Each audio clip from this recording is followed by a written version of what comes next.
love that intro, brother. That was nice. Nice. Hello, everybody. Um, Welcome to the entertainment headquarters, and welcome to the first segment of my horror themed show on my channel called Into the Darkness. And joining me to celebrate all things horror, all things ghouls in the night, is two of my good friends and also content creators, YouTubers, and amazing friends, most of all. And that is from the Sci Fi Century channel, Sci Fi Century himself, and another good friend who's not just a fan of horror, he's also my badass kaiju loving brother from another mother, Mr. Jedi Granville. Welcome to the channel. Thank you, man. Thank you, man. Yep. I'm so glad, man. I'm finally glad you're running your So, own as you you're know, running your own stuff, man. yeah, well, it's something I've been contemplating for a long time, and I thought to myself, you either do it or you don't. So I went straight ahead, and um, here we are. Here's the result: the entertainment headquarters. But since Into the Darkness is a segment about all things horror, I wanted the first segment to be about a film that I truly adore. Something I've loved since it came out way back in 1992, and that is, of course, Bram Stoker's Dracula. And, you know, there's one thing I love about this film more than anything else, and that is this man,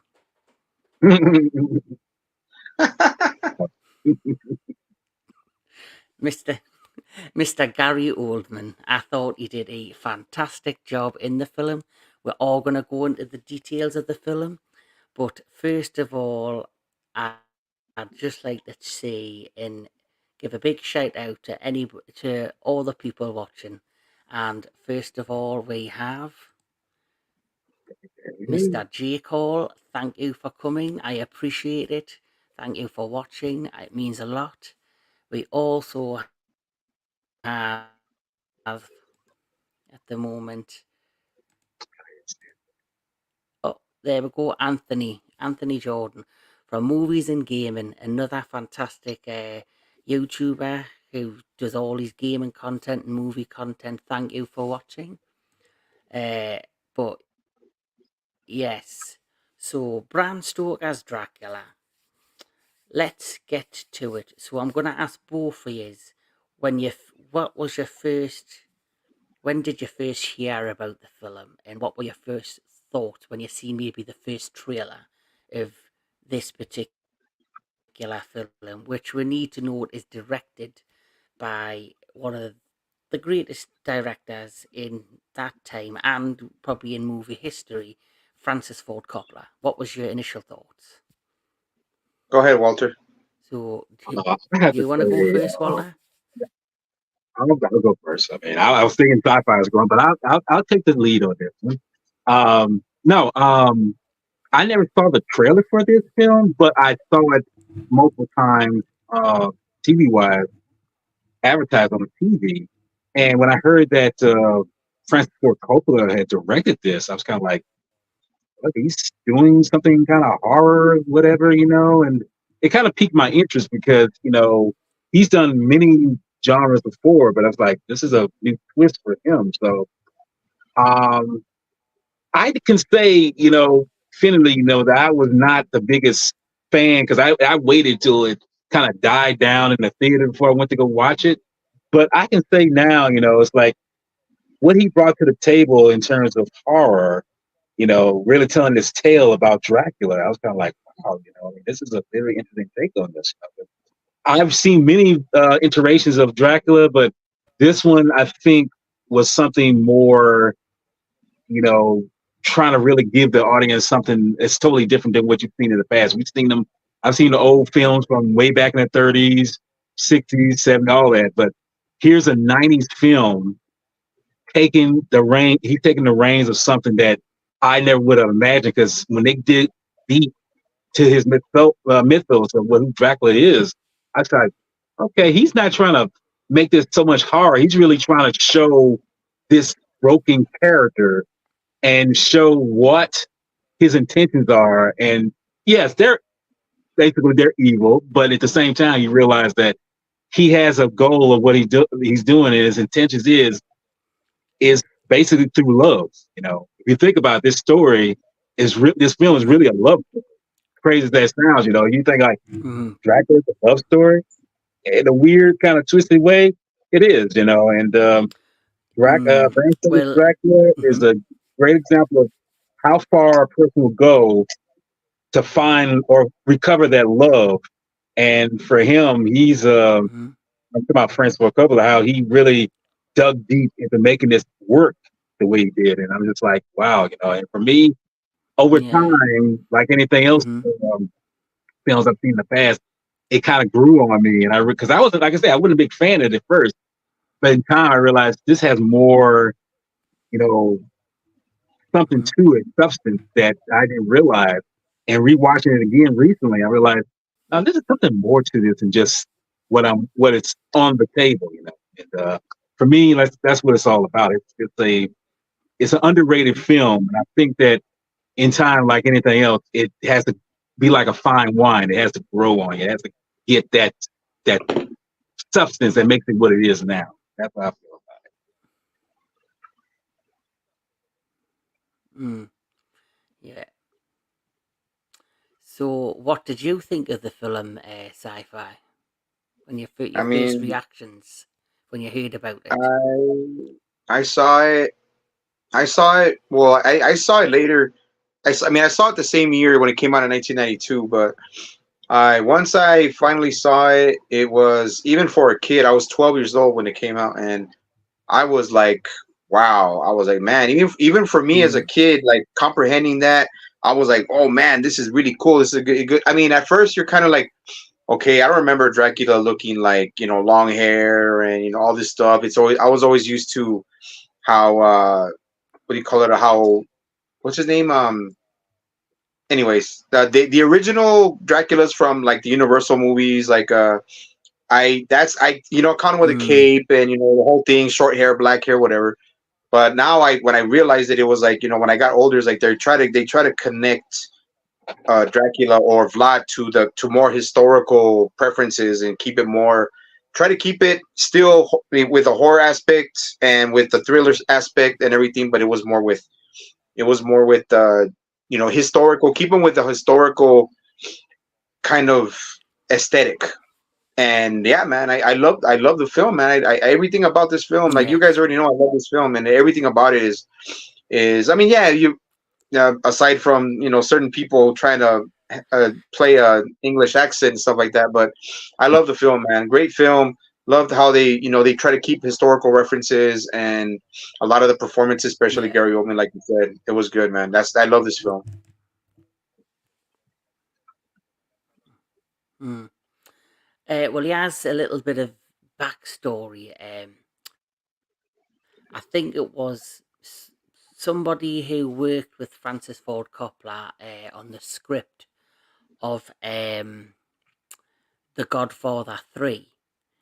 They had like, not that they had a falling out, but they had some sort of disagreement, and this person decided that they wanted to write a the story of Dracula, but they wanted to make it more, like you've mentioned, more historically accurate, based, Yeah, and things like that, and give it a proper, keep to the essence of the gothic themes, and the gothic horror, but they wanted to have like some more like historical significance to the book. And what happened is Francis Ford Coppola agreed to meet with this writer just to settle, whatever disagreement they had. And Francis Ford Coppola can be quite, he knows what he wants. He has vision. He has a vision for what he wants. And after they kind of made up, um, she had the script and she thought he's never ever going to read the script. He's never even going to look at it. And she put it down in front of him and he went, well, I hope you at least look at the script. Soon as he seen the title Dracula, he said, that's it. He instantly, his eyes lit up and he wanted to make it. And I think soon as he made that decision to make this particular film, I think, unknown to the rest of the world, he was going to make probably for me, one of the best movies of the 1990s, and he was going to make a classic. Because for me, this film is still a classic to this day. Absolutely. So let's talk a bit about the plot, like the beginning of the movie. I think what was it? It was set in 1452. It was when Vlad Dracula he returns from the victory of his campaign against the Ottoman Empire. But during this time when he goes away to war, his beloved wife Elisabetta decides to commit suicide because she believes he has been killed himself within the war. But he hasn't. It's all a ruse to get her to kill herself, so when Dracula comes back, he's absolutely broken. And Anthony Hopkins as well. So first of all, I'll just mention a handful of the names in the cast. You've got Keanu Reeves, got Winona Ryder, you've got obviously Gary Oldman, who plays Dracula himself. You've got a handful of other names. You've got Carrie Elves. Grant. He's not Hugh Grant. He's Richard E. yeah. Grant. There's just a load of amazing actors in this. But anyway, what ends up happening is Anthony Hopkins, who is playing a dual role, he's playing two roles. He's playing the priest, and then of course he tells Dracula that because she's taken her own life, she won't be able to enter basically the gates of heaven, which enrages Dracula. And he turns his back on God. And for me, these particular beginning scenes set the tone of his version of Dracula. Because the imagery you see in the film is amazing at the beginning with the battle. The use of amazing colours and lighting is fantastic. And this particular scene really set the tone for me within the film. This particular scene. This was just outstanding. Yeah. When he renounces God and there's blood coming from the cross on the altar. Tell me, guys, what was your initial reaction and opinion of the opening of the film? So, go ahead, Daniel, Sci-Fi, I'll let you go first this time. Okay, I'll go first. Okay. Yeah, I mean, it was powerful. It was at first when I saw it when I was a kid, I was like, holy shit! He just stabbed the freaking cross and it started bleeding. I was like, oh my god! Like that was the practical effects, the wardrobe, the set designs. Everything was like even in 1992, they made it look so amazing, so realistic that I was like, holy crap! Like that was anger and rage at its worst, and like Gary Oldman's character as Dracula, he's totally like Kevin had mentioned, totally renounced God. His hatred had just totally consumed him. He drank from the cross that was bleeding, and I mean, who would come up with kind of that thing in 1992? Like it was like, wow, that this movie is also, in my opinion, way ahead of its time. Just not only for Francis Ford Coppola, but just the set designs, what they did, how they worked with it, how they put the actors together: Winona Ryder, Keanu Reeves, Anthony Hopkins, Carrie Elves, Gary Oldman, Billy Campbell. I mean, it was so great, man. It was such a badass opening. I swear to God, man. And when he drank from it, saying that the blood is the life, I'm like, holy shit! Like that's like awesome, man. That was my first take on that scene. But Yes. I'll add on to what sci-fi was saying. Basically the initial feel was it's crazy knowing that that's what I was mentioning before. His backstory that he was a warrior. He was somebody who was fighting a different enemy. To protect his lands. But his whole mo is like, I'm fighting to protect the one I love. And then when I come back, it's like she's not here anymore, and he feels he's been robbed by that. And watching this, I'm just like, oh my God, this dude, he is. And then when he loses, this shows how much love, that old saying, love can do you do crazy things. He does the most craziest thing ever. He goes on a rampage, like somebody said, he renounces God, and he just like, I'm like, all this, I'm just like, I don't know. I don't care. I'm going to try to live forever, have long life, just to get this love back. And him stabbing that cross where it bleeds and everything, like, yeah, okay, dude, you're losing your mind, dude. I mean, you got to remember, she killed herself. There's nothing you can do about that. She, like I say, true enough, it was a bad thing on that, but it's like, you are doing something that's totally going against God, and you're doing something that's not fulfilling in any kind of way. So when I'm watching this scene, and that's another thing I didn't realize when I was rewatching this, that was Anthony Hopkins playing one of the priests when I rewatched this. Yeah. What? Oh wow, man! I thought it was so noticeable. But no, that opening, man, it was savage. It's just really gritty, and it Yeah, shows right there how much. Mm. I can say it's kind of like what he did, what Coppola did for Apocalypse Now, how he made that film war wise gritty. Here he does the same thing with this opening, showing him fighting the enemy. Dracula fighting the enemy. So yeah, like I say, it's just Mm. all around very you know stuff. When I say warlike in the terms, and I think you wouldn't expect to see that kind of action in a film like this that's named Bram Stoker's Dracula.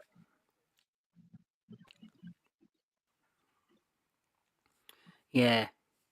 So, well, the great thing is, back in the 80s, you had like certain directors like Steven Spielberg, James Cameron. They were more known for like their spectacle films, like James. Obviously, with Steven Spielberg, he was making films like E.T. and Close Encounters of the Third Kind and Jaws and stuff like that. And James Cameron, as you know, he came along a bit later, but he was like more for like he did the Terminator. They were making like sci-fi epics where the Francis Ford Coppola, he's known for like he's being like a genre actor maker.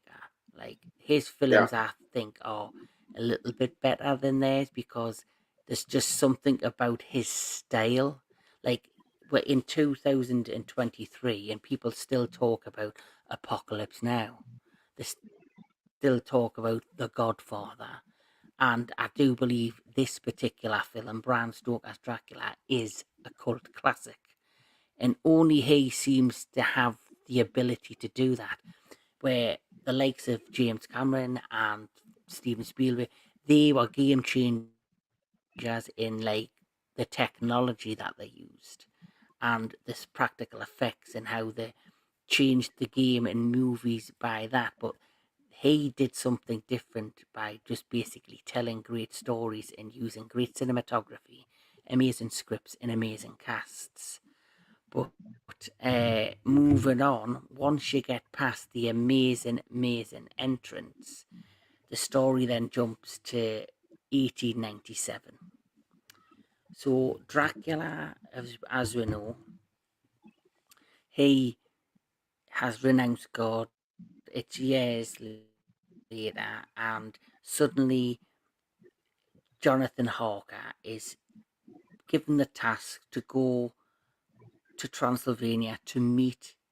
Oh, we've lost Walter, but hopefully he'll be back. He'll be Um, back. to meet. He'll be back. He's probably just taking a piss, people. He's probably taking a piss.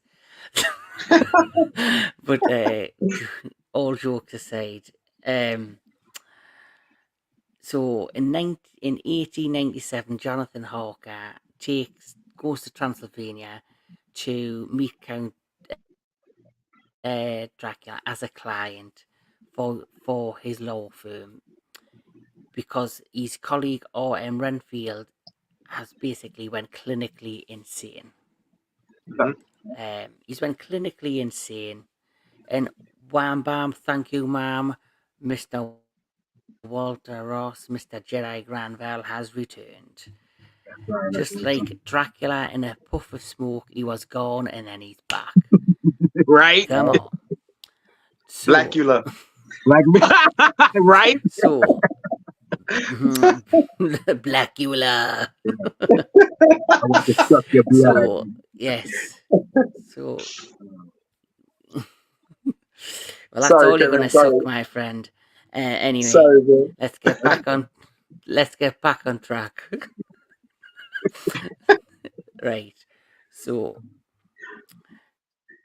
so he's going back to the beginning. In 1897, Jonathan Hawker travels to Transylvania because his colleague Renfield is kind of he's insane. He's been incarcerated. He's talking all this crazy gibberish about the master and all that. And when he gets to Transylvania, I actually love these scenes where he's in the carriage and he gets picked up by the carriage by the horseman, and you don't actually see the horseman's face, and he kind of lures him into the back of the carriage with like this hand, and no one's speaking to him, and it's going across, and you just see the the castle on the top of the hill, on the top of the cliff. And as he looks down, you just see there's nothing there. It's just all roadside and mountains. Just beautiful scenery, beautiful cinematography. And then as soon as he arrives, he meets the Count for the very first time. And for me, these scenes are very critical to build up when you first meet Gary Oldman as Dracula, not as Vlad, but Dracula. I think it was very, very important to basically establish him and how he looked, and to get the feel straight off the bat when you first meet him. And I think he absolutely 100% delivered. When you first meet him, when he's holding the lantern and he welcomes Jonathan Archer and he goes, Dracula. He goes, I am Dracula. I just think those opening scenes are crucial, and I think they did a fantastic job. So we're going to talk about two things, and we'll start with Walter this time. One, what did you think of them particular scenes, and what did you think of Keanu Reeves' performance? Okay. Let me get that elephant out the way. That elephant in the room out the way. Okay, I'm not a thespian actor. I have no idea how to act. Um, but I can tell that from what Keanu was speaking, in an English accent, is like, okay, if I've never been to England or I've never met anyone who's English, okay, that could be a throwaway, and I would never know. I would never think about it twice. But I have met someone from England when I was in high school, and I could tell that, yeah, he's not phoning it, but he's okay. It's passable.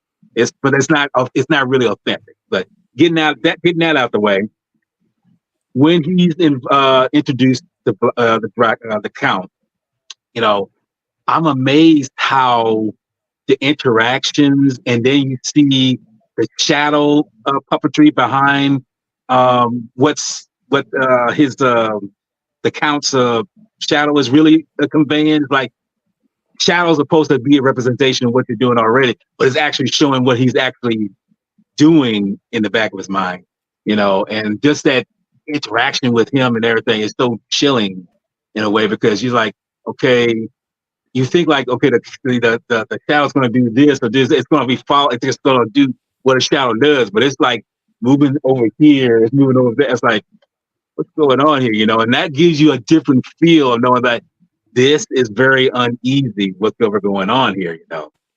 So watching this, I'm just, it, I can say right now, it's besides Keanu's performance, I mean, him performing is okay. That accent, it is what it is, we'll just say that. But no, everything between how Gary Oldman's performance as Dracula and everything in that scene, because he's so, he just gives out that aura. It's like, yeah, he's very charming, but he's very intimidating too. And you don't know why until you realize later on. It's like, now there's something about him that's very uneasy.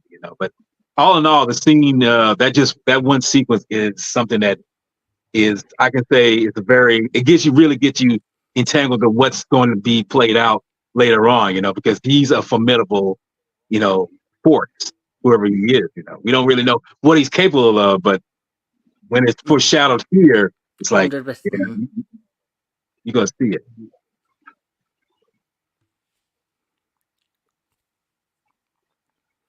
Sci-fi, you're next. I was going to say, yeah, man. Well, like I said, I just wanted to add that, yeah, Keanu Reeves, man, I'm pretty sure he tried, but, crashed and burned as far as his accent went. But I do give him props for at least trying, but it was pretty horrible. But, man, welcome to my home.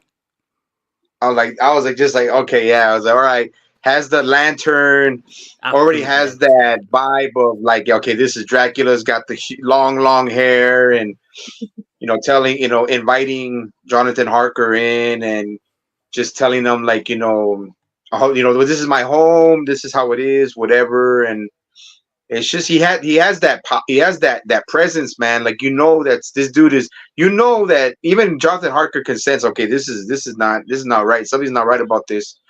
And Dracula, just Gary Oldman's performance, man, you can tell he literally took it so seriously that he literally wanted to become the character, and he did the character justice as far as maybe trying to keep it on historical standards. But man, like I said, Keanu Reeves, man, did the best he could.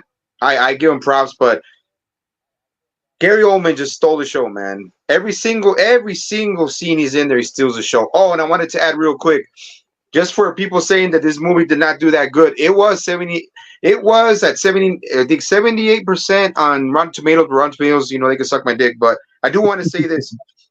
They got, for the Academy Awards, they won Best Costume Design, Best Makeup, Best Sound Editing, and even for the Saturn Awards, they won Best Horror Film, Best Director, Best Actor, Best Actress, Best Writing, Best Costume Design.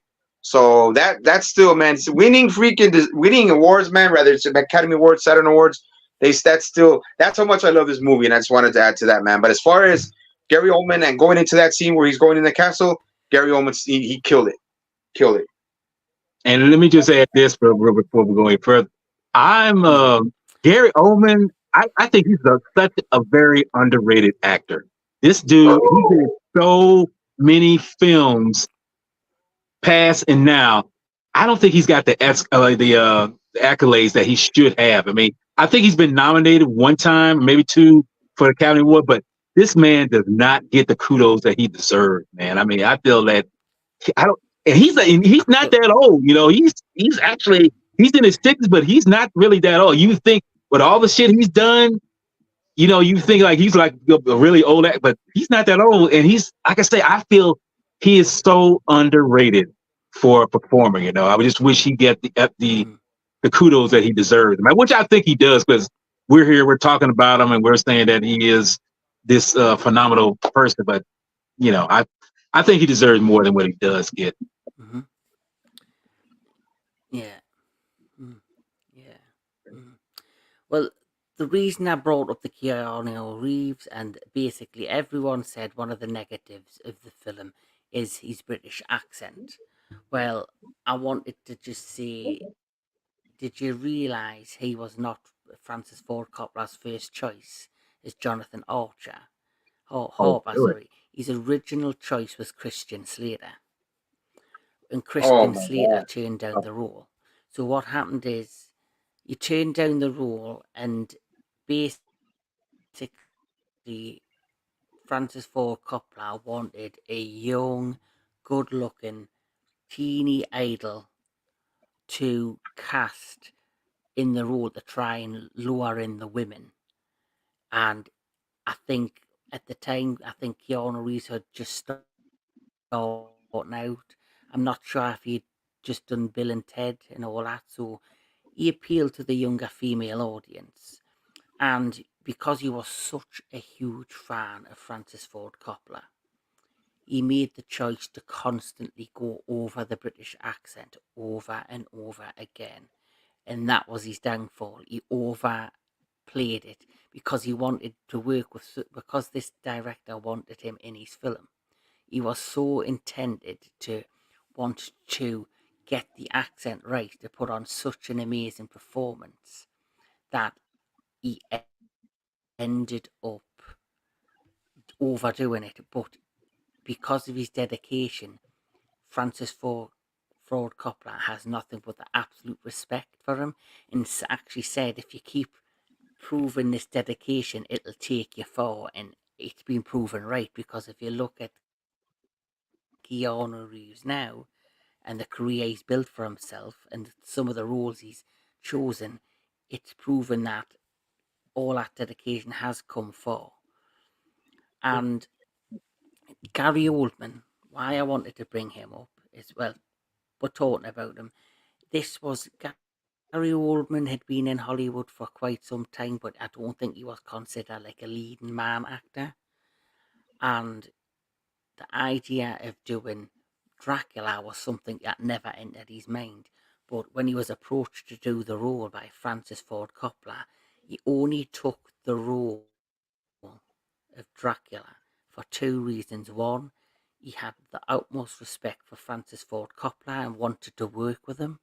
And the only other reason he took on the role is because there was a line in the script that he said, I want to see on camera. I want it to be a part of my bucket list of famous lines that I see in film.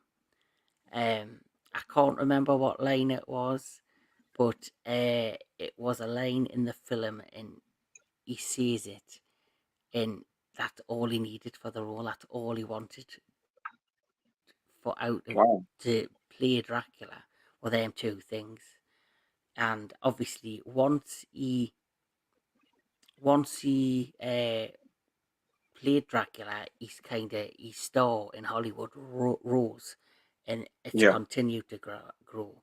And actually, fact, I've just remembered the line that he said, that he read in the script, and as soon as he seen this line, that was it. He wanted to play Dracula, and the line was, "I've crossed oceans of time to find you." Wow. Yeah. So that's all he needed. That line and the fact he was working for Francis Ford Coppola. Also, I would just like to say we have also been joined watching us.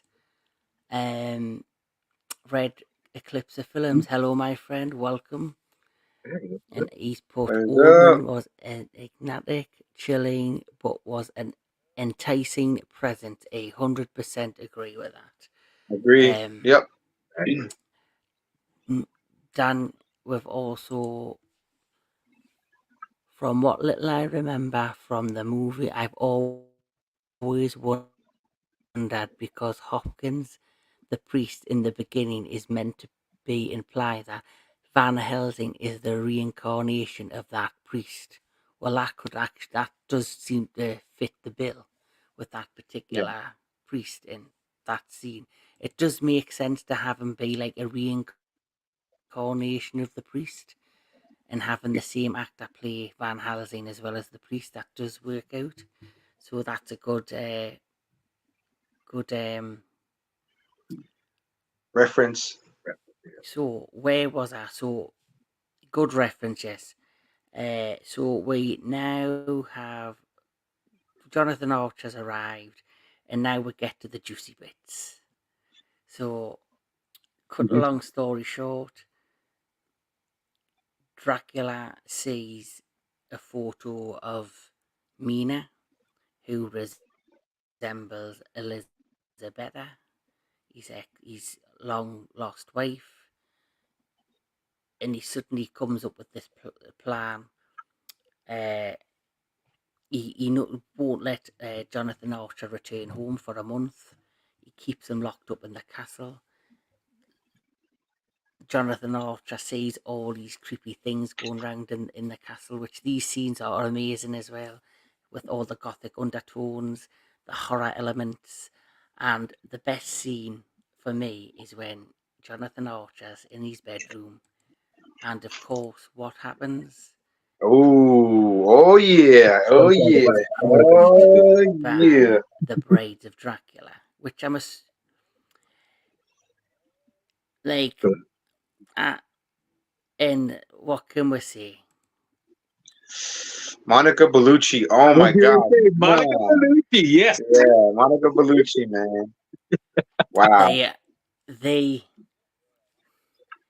They are some hot ladies indeed. And for me, this is probably one of my favourite scenes in the film. I've got many favourite scenes. But the scene where Jonathan Archer's lying and the brides of Dracula are seducing him, and, they've got the beautiful bodies, the amazing titties. Let's face it, they've got beautiful boobies and all that jazz.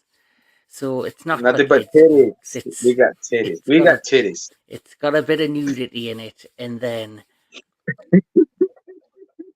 on comes Dracula, Mm, and Dracula stands there all menacing, floating above them, talking in his language, in his home language, and then the most disturbing part of this scene Yes.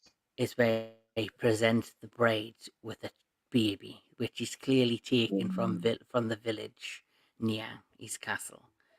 And you yeah. just see the fear and the horror and the disgust and the anger and the anguish on Keanu Reeves' face, despite his shitty accent, because I'm British and he don't sound like me. Just Nobody sounds like you. besides the shitty accent, he did still act. He did act his arse off, I do believe. He did do his best. And that for me was a crucial scene that showed him at his best, Keanu Reeves, where he felt helpless, there's nothing he could do. So my next question is, we'll start with Daniel this time. We'll start with sci-fi. What was your opinion on that whole scenario with the beautiful women getting seduced, then the absolute horror afterwards? It's like I say, man. The set designs, the wardrobe, the makeup, everything about it. Like when he comes when the three brides are already starting to seduce him, and then they bite him, and then they start like feeding on him, but yet they're still seducing him. And then one of them, actually even goes for his junk, which was like was really crazy, bro. Like I swear to God, it was crazy. But yeah, it's kind. I could kind of laugh at it, but then still, like I would be like, shit, like that would really that's really fucked up. She just that, and then and then when he comes in like the way Francis Ford Coppola would use whatever kind of movie magic that he had or to at his disposal would just when Dracula comes rushing in, it made him look like he just flew right in, and he's talking to the brides, and I think right, I don't know if it's Romanian or ancient Romanian, whatever, but it was a great scene, man. I mean, like I say, it Gary Oldman usually steals every single part of every scene, but like Kevin was saying, Keanu Reeves, aside from the accent, his acting was pretty much on point. And then the fact that that Dracula gives the his brides the baby for for their next meal was just like I mean the passion and the freaking the like Kevin was saying, man, that's anger, rage, frustration, fear. Everything was just coming out on Keanu's face, man, and it was a great scene, man. Like I said, man, the sets, the makeup, the acting, the detail, the wardrobe, everything was beautiful, man. It was beautiful. A very chilling scene, but yet it was perfectly shot. Well, near perfectly shot. Just what I mean, man. That's just me. Absolutely. Mm. Well, to add on to the Keeping it sci-fi, raw, keeping it real, keeping it sci-fi century style. Yeah, yeah. how can I say about this scene? Besides before the Hmm. Dracula gives the bride the baby, when we do see the brides, I'm sorry to tell you, I did get excited just seeing them coming out, especially with Monica Bellucci's Monica, character coming up between Keanu Reeves' Keanu Reeves' legs Monica, right there. Monica Bellucci, I was man. just Monica like, Bellucci. dude, I'm Wow. like, whoa. I mean, dude, I'm Yeah. like, I ain't never seen it like that. I was like, okay, where are we going with this? But I realized watching this and rewatching it now, Dracula or just vampirism has always been a kind of it's a horror thing, but it's always been an erotic thing in terms of presence when, especially if it's women who are vampires. We see these three, you know, and I'm like, I wasn't expecting to see no My breasts. brother, my brother, can I just say, let me add to this, man. Uh, That what you're saying about the vampires, vampirism has always been a seductive way, a seductive inclusion, usually in every single part of any vampire film. yeah, that's a better. Yeah, that makes more sense because they were taking. I mean, they were just like, and he was like I say, why are they coming out? He's just like, oh, it's like he's getting this kind of rush and everything being taken over. But it's like, you realize you don't realize, or do you realize you're in danger right now, dude? They're literally sucking the life out of you. And it's just, it's amazing watching that because, Mm. like I say, you get that. I mean, for me, I know for me, I got that, excitement Agree with right that. there because like I say, I was seeing women, and they were topless, some of them, both, all three of them. But when you see Dracula come in and give them a baby to feed on, that gets wiped away right quick. It's like, okay, we bring the terror back in here, the horror of this, and let you know, like, yes, he's been subdued, but at the same time, he's being horrified too, as sci-fi mentioned. And I just want to add this little quick side note here.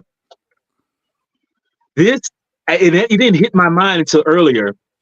This is Keanu Reeves, and then we see Monica Bellucci for the first time, but we would see them again over a decade later in a Matrix film, which is crazy. You would never think like, Yep. okay, these people worked with, and I didn't think about that until it's like, wait a minute, these two worked with each other before. They worked in the Matrix Reloaded. So I just want to add that little tidbit, but it's just amazing that seeing how that all worked out. With the practical and the set design and just like I say, of course I got a hot arm, but anyway, it was just crazy when seeing that moment, but then it gets pulled away knowing that I we're didn't. here in a terror mode right now. Yeah. Mhm. Yes, so we're gonna fast forward a little bit now.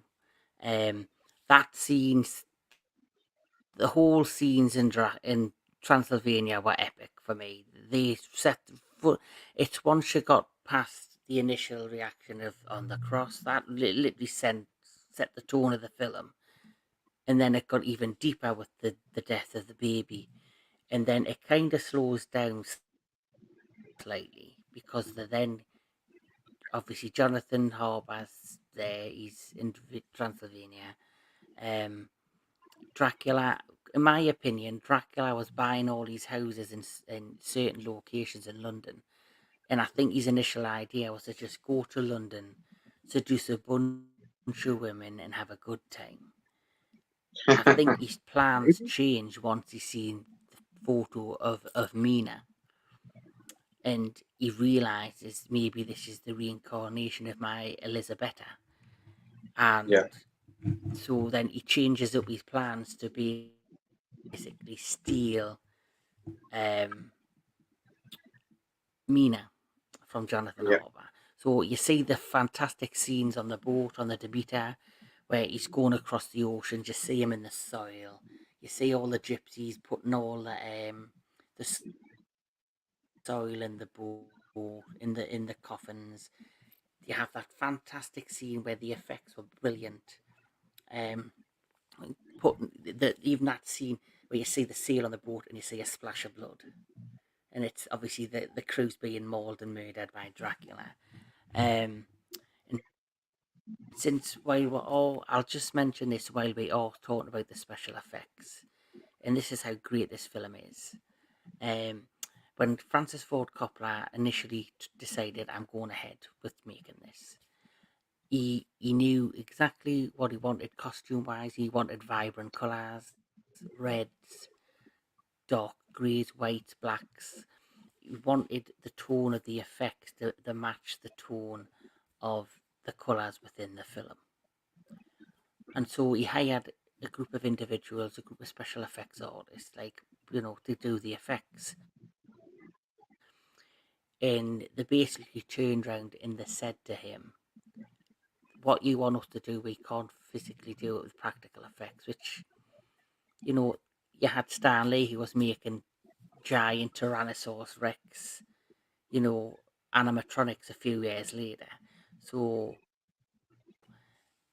he was that adamant that he wanted practical effects that he'd fired the entire special effects department.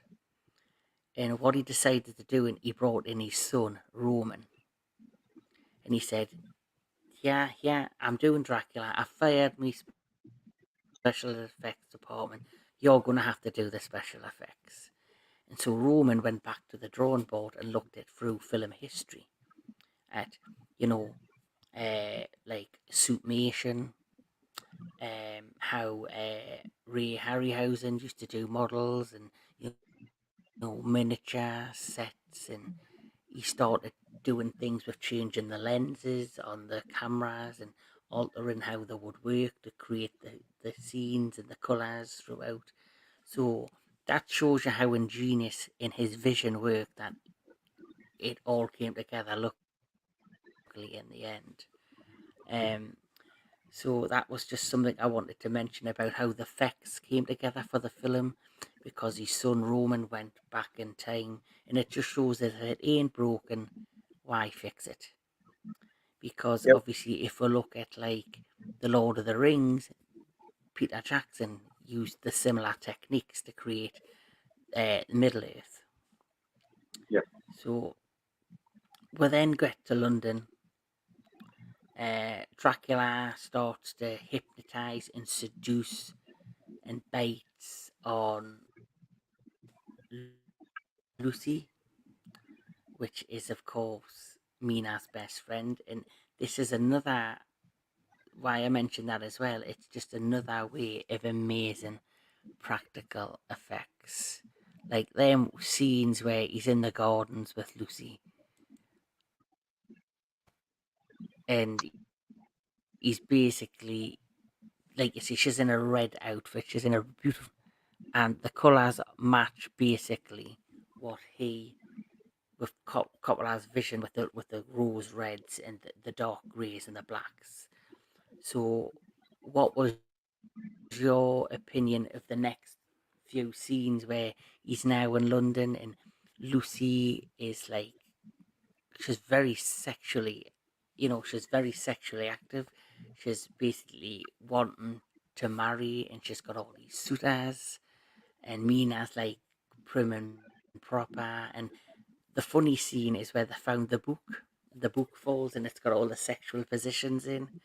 The Because here's Kama another thing you might know, Sutra. back in the day, back in those era, the Kama Sutra. Kama Sutra. Here's Porn. another There was little. porn even back in the day. There was porn even freaking in the freaking Middle Ages, Mm, bro. There was porn. Sorry, Kevin. Absolutely. Back in the Victorian eras and the Edwardian eras, yes, they would have had. But back in that time period, women were very sexually frustrated. They were Yeah, kept, they had corsets on, and they were basically entrapped a bit with, and they had to act a certain way. And, there had to be ladies out of the bedroom and whores in the bedroom. But a lot of the younger women were very much yeah, basically kept away from anything sexual or anything, and they were basically very frustrating. The great thing about Francis Ford Coppola, he sticks to that kind of era and that kind of lifestyle and how it was. He's kept it very authentic. So, what was your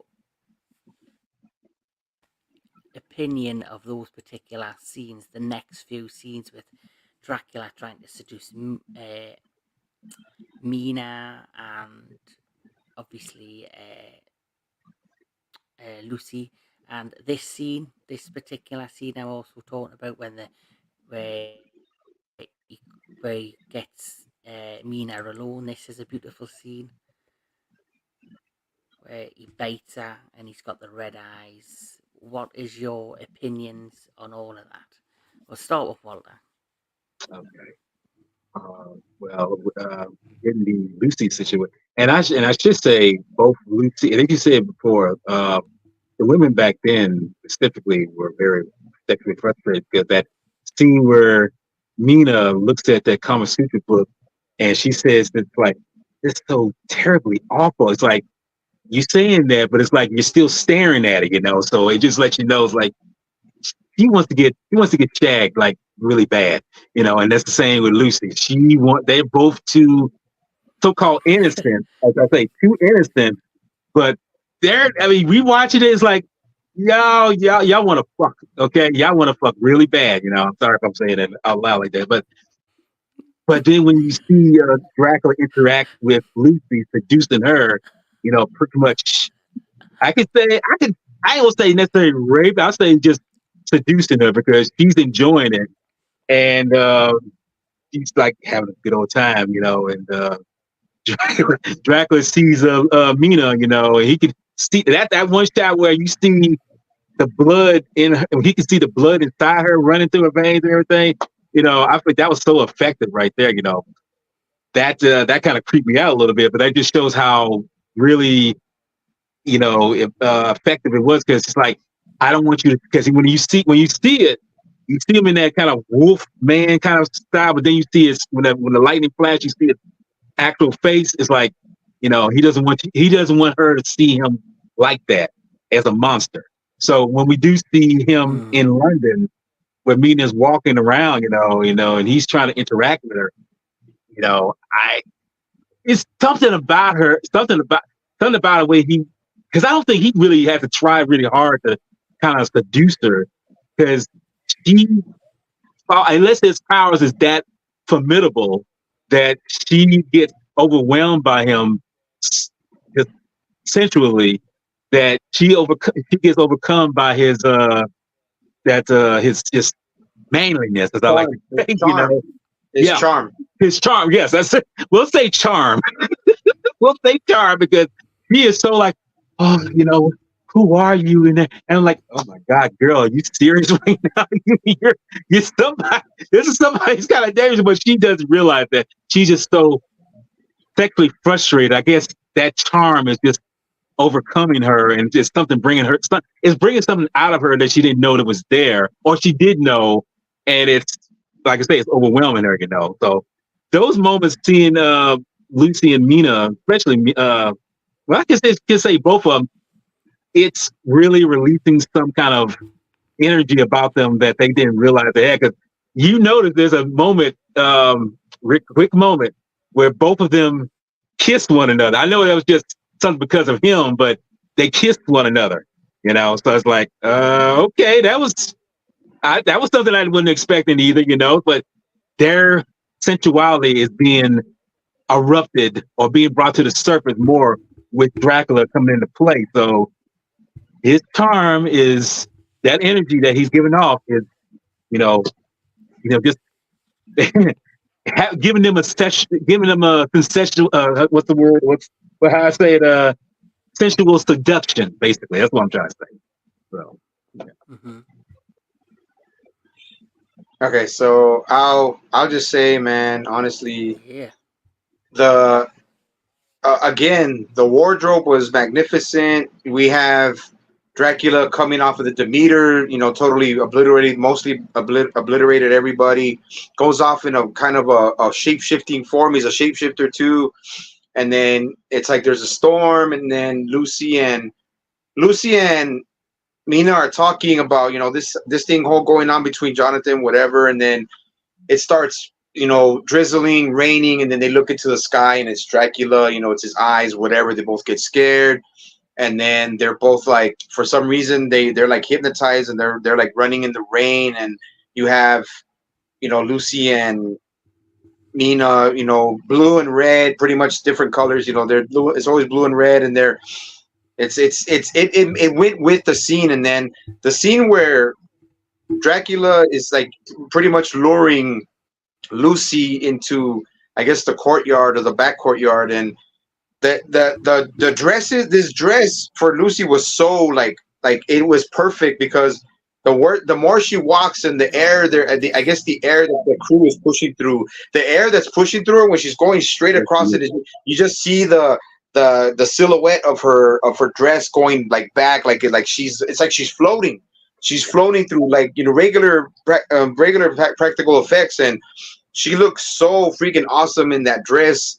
And then Dracula finally gets her, and then Mina come out in all blue. It's like they're already trying to differentiate them both. It's like Mina's blue and Lucy is red.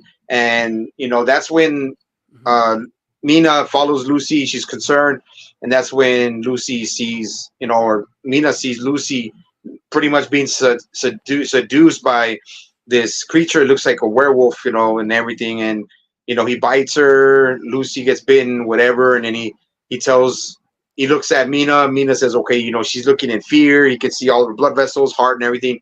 And he says, you cannot see me. No, do not see me.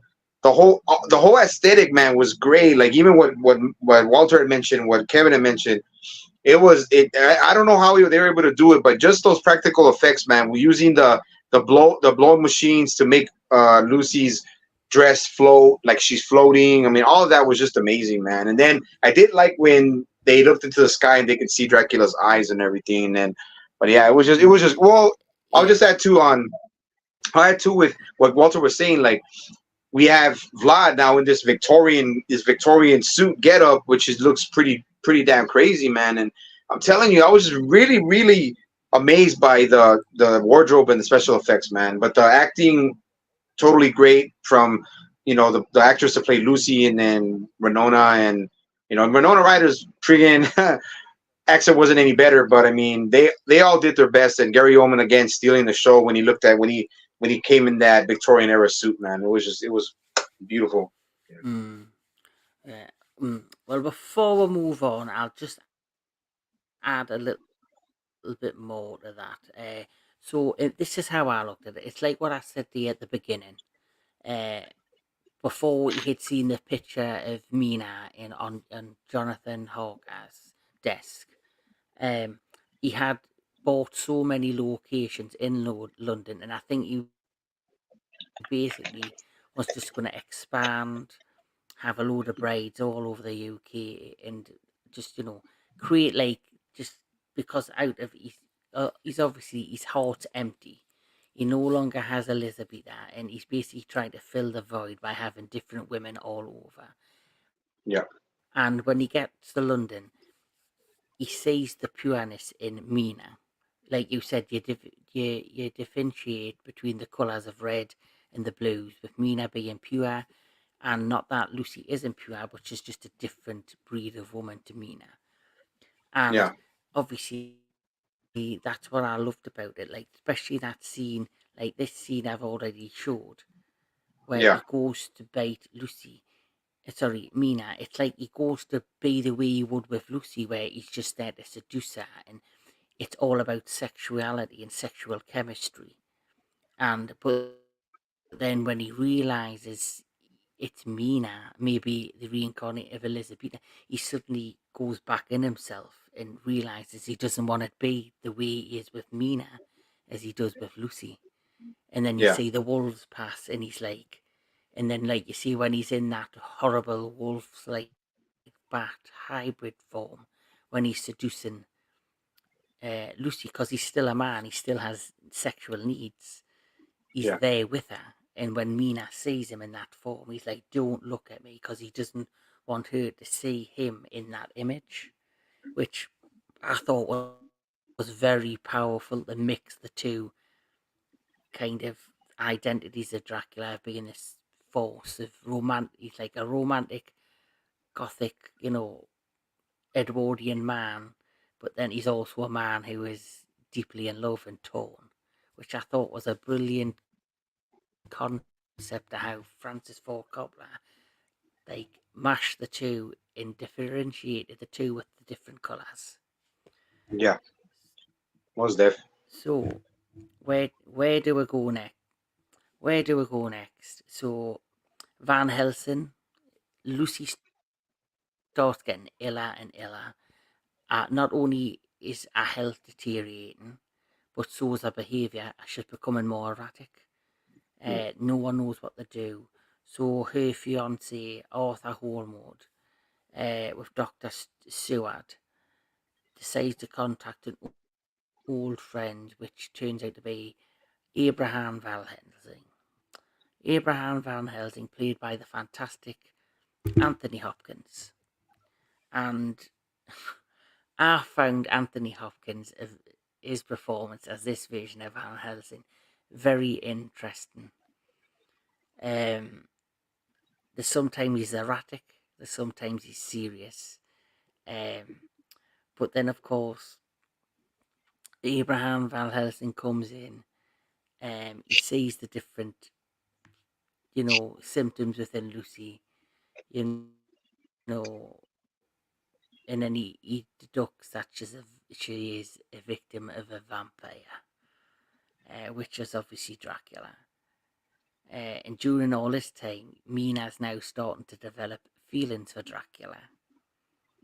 Uh, what would you say was your initial reaction to Anthony Hopkins' his version of Van Helsing? We'll start with Walter. I think it was I think it was a refreshing take on it because I have seen different iterations of that character too in the past, and his character was very eccentric because when he's telling his Richie Grant's character, what he knows about vampires and everything, he's so very voice, very kind of like animated a little bit, but I think he did a pretty good job because you don't and I feel that's with Francis, with Mr. Coppola.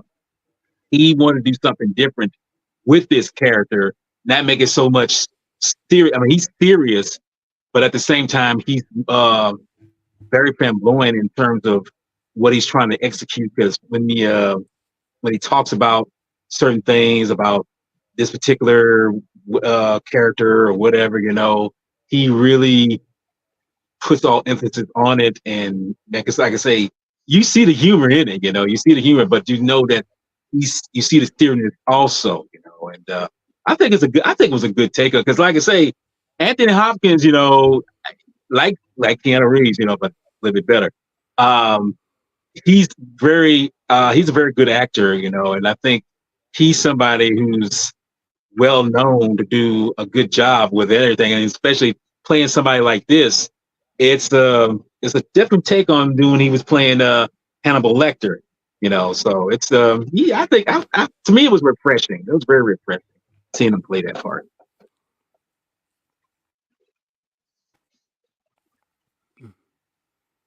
Mm. No, I mean, Sci-fi.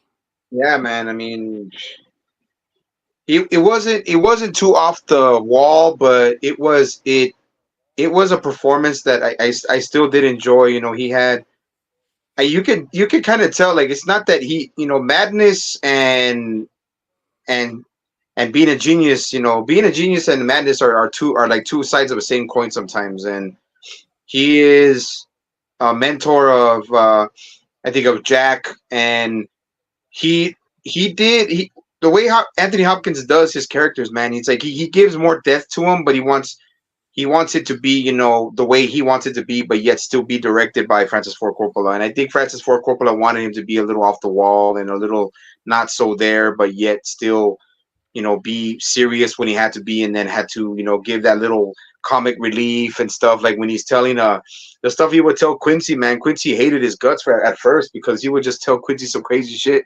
And Quincy's like, yeah, she's like, if you don't save your precious Lucy, she will become a bitch as a devil. A Yeah. horror of darkness, a horror of darkness. And some of the stuff that he said in the movies is it's like I said, off the wall, man. But once it got down to nitty gritty, man, Van Helsing did his shit. Like he tore shit up when he had to.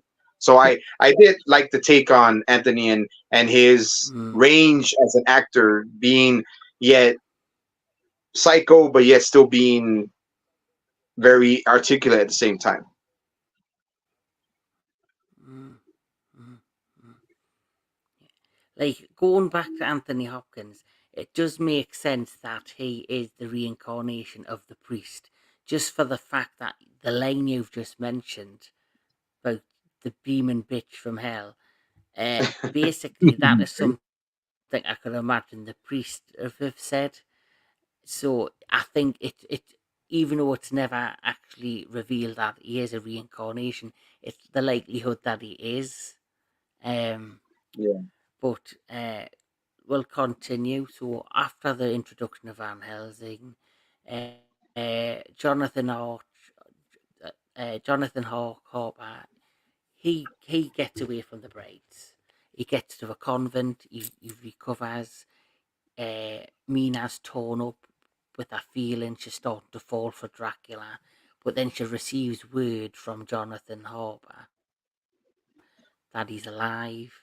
She makes the decision to travel to Transylvania. And this is where you see, I think, this is where the anger and the animal within Gary Oldman's Dracula comes back. We're seeing the anger and the pain of losing his love at the beginning of the film. We see him talk about his love with Jonathan Harper, and then obviously with the bride situation, and then this is when he decides to go all out crazy, and he finally converts Lucy out of anger into a new, I would say, a bride of Dracula. And she, despite being an evil, fearful vampire, what can I say? I would personally, she's still bangable, I suppose. So, she's still Yeah, she's gorgeous. definitely yeah, Yes, she's definitely still bangable, man. yeah. I'm guilty of thinking So, that.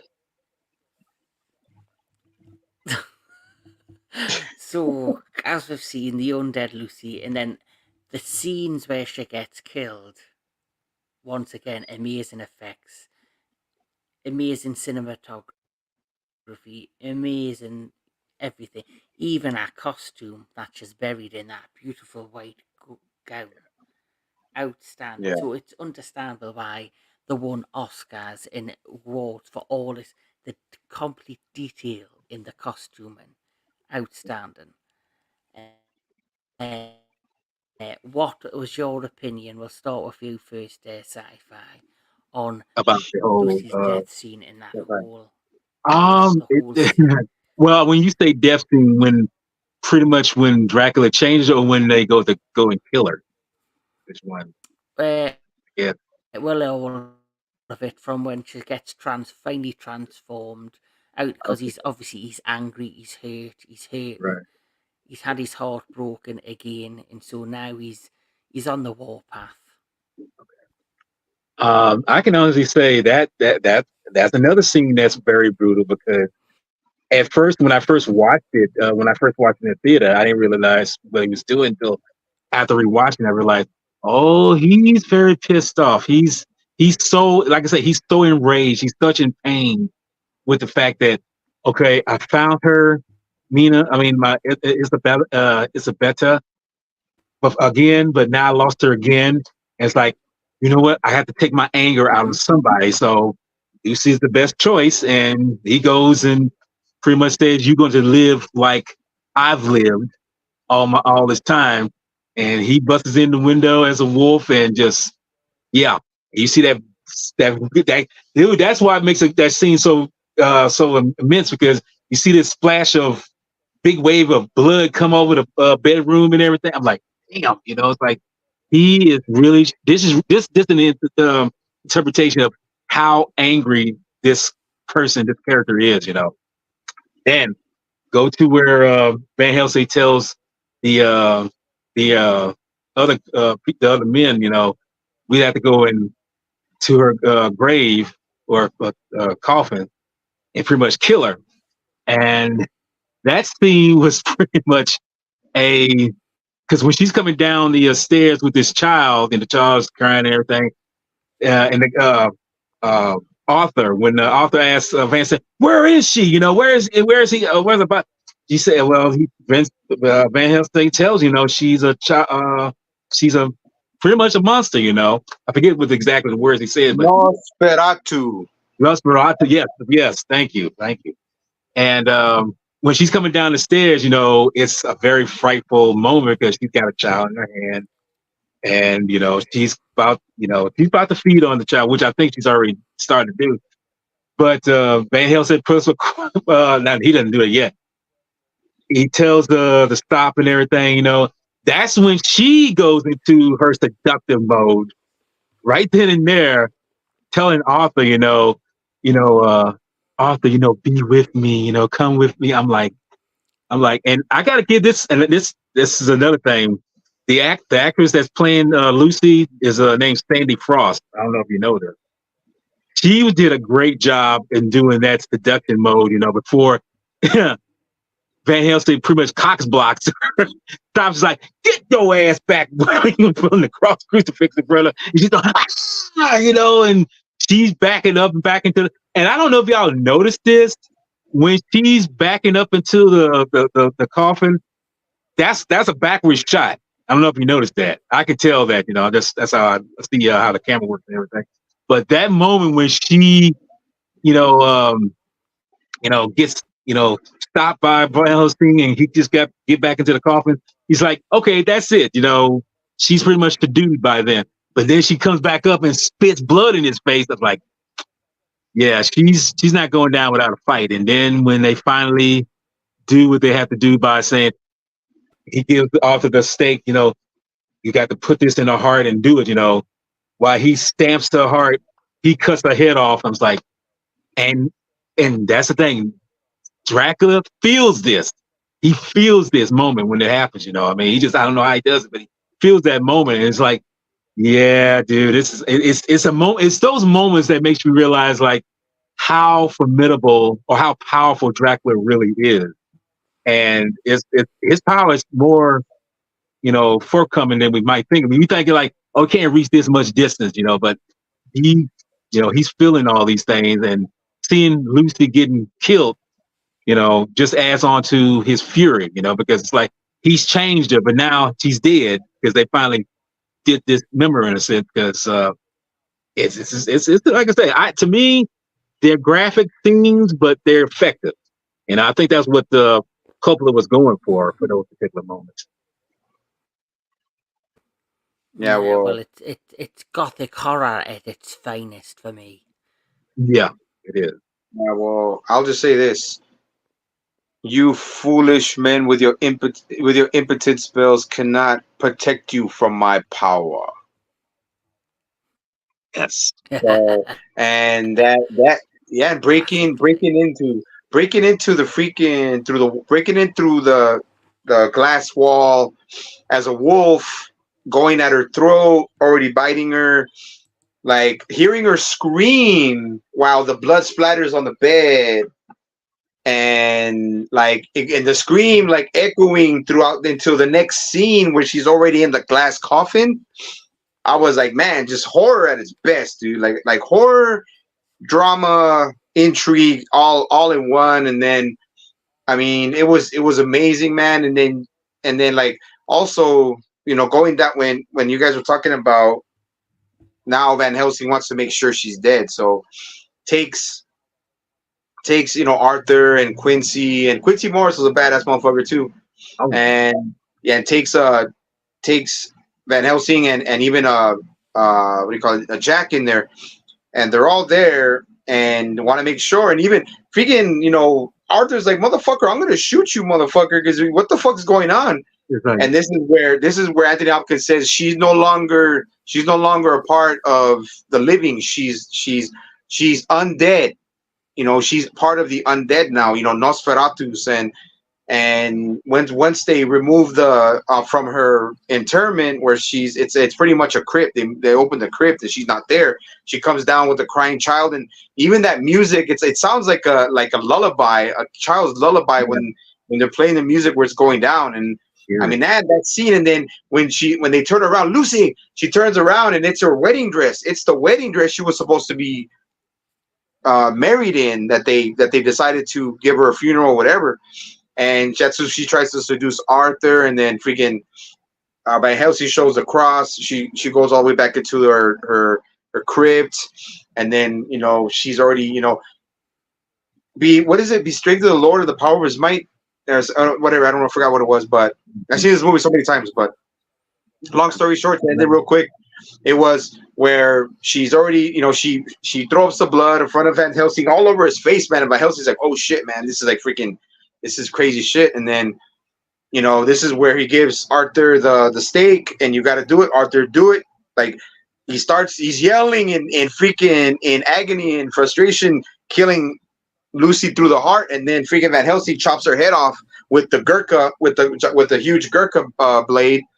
And man, it was a great freaking, it was great, bro. Like, and then when they go to a flashback where, oh yeah, yes, yeah, when Harker and Mina they finally go back to London, and then they're having dinner, and they tell Van Helsing is like, Mm-hmm. and when Mina's like telling Van Helsing, oh, was Lucy in great pain? Yeah, she was in great pain, so we freaking put her straight to a heart and chopped her head off, and now she found peace.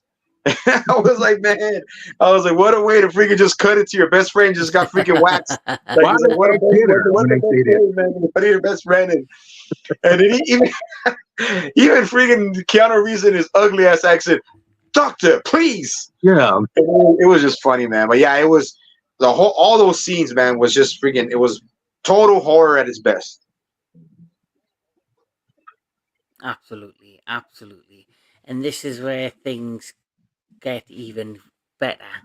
And the next scene stealing scenes of the film is, you've Yeah, already mentioned, Mina comes back to London with Jonathan to have this yeah, conversation with Van Helsing. It's now all out to basically find Dracula and to end him. And at the yeah, same time, all this is happening. Obviously, Mina, because Renfield kind of develops a soft spot for her. He's yeah. kind of been helping her information. But within that, Keep talking, Kev. I'll be right back, man. They're calling me real quick. I'll be right back. no, that's fine. They Keep are talking. then basically, um, so Renfield's been helping her. Yeah, She's she's kind of in her own head with her emotions. She's she's trying to fight that, just developing emotions for Dracula, and at the same time she's starting to remember things. yeah, And for me, they end up going to London. Sorry, they go to not London. It is, what's the place called? It's in the top of my tongue. Carfax, Carfax Abbey, where they destroy all of yeah. Comfort, Dracula's coffins. They destroy all these comfort. That's the boxes. They basically just want want to try and find him and end him, so he can't do what he's done in the past to Lucy or anybody else again. And this particular scene I absolutely loved. And this is the scene when he kind of figures out Renfield's kind of playing a double agent. He's turned on his master. And Yeah, when he breaks into the asylum and he turns into mist when he does this. and hmm and that, like, look at that. That just looks absolutely. That's some good. Yeah, that's some good makeup effects. I'm wondering was that Gary Oldman under that? I don't really know. I think it was Gary Oldman did do practically all of the scenes in all the different costumes, whether it was the suitmation or the Edwardian outfit, or look at the makeup when he was the elderly version of Dracula. So I'm just gonna ask you, Walter, while Daniel's away and he will return. Yes, he Um, will. this is we're into nearly the second half of this movie where he has now become enraged. He's he he wants to kill Rent, and it's all the asylum scenes were brilliant. So, what was your take on the scenes that take place in the asylum? Okay. Well, while the gentlemen are destroying all the boxes, all the crates and everything, he does go to the asylum. But he does when he kill. See, that's the thing. We see him as Mist when he goes to Renfield's cell, and I'm just like, wow, he's going to kill him as a smoke, But Renfield's telling him, he's like, I've done all you asked, I've been there. But Dracula says you can't pull that one over me. And when he cracks it, because when he throws him against the bars, he pretty much, making sure he's dead. Because when you hear that crack, when his neck actually goes through the bar, you hear that crack. It's like, yeah, he's dead now. I thought that was pretty impressive. Because the way they did that, Oh, it was pretty violent. I'm like, wow. I mean, who would think? Who would think smoke could kill you? Which, in a way, it could because we smoke, it will kill you. But then we pushed forward to where Mina's in Jack's bed, resting and everything. And this scene here, and I got to give kudos to Winona Ryder because up until then, I never thought of Winona Ryder bringing out such incredible performance sexually wise. This here was just like, wow. I mean, I would never imagine her being able to pull this off. But you see this scene where Dracula pretty much telling her who he really is, what he is, and she's just like, if you think about it, it's almost like the devil telling somebody, you know, this is what I am, and I'm going to make. But the devil only can do so much. He just whispers in someone's ear, and it's up to that person because he doesn't. The devil doesn't force, just like Dracula here. He doesn't force her to make the choice of wanting to be with him. He doesn't force her to do that. She chooses, even though she's been, charmed by mm-hmm. him, all these things. She chooses to want to be with him now. Even though she's married to Jonathan. All these things. Mm-hmm. She has totally flipped the script and said, "I want to be with you, and I don't care what you are.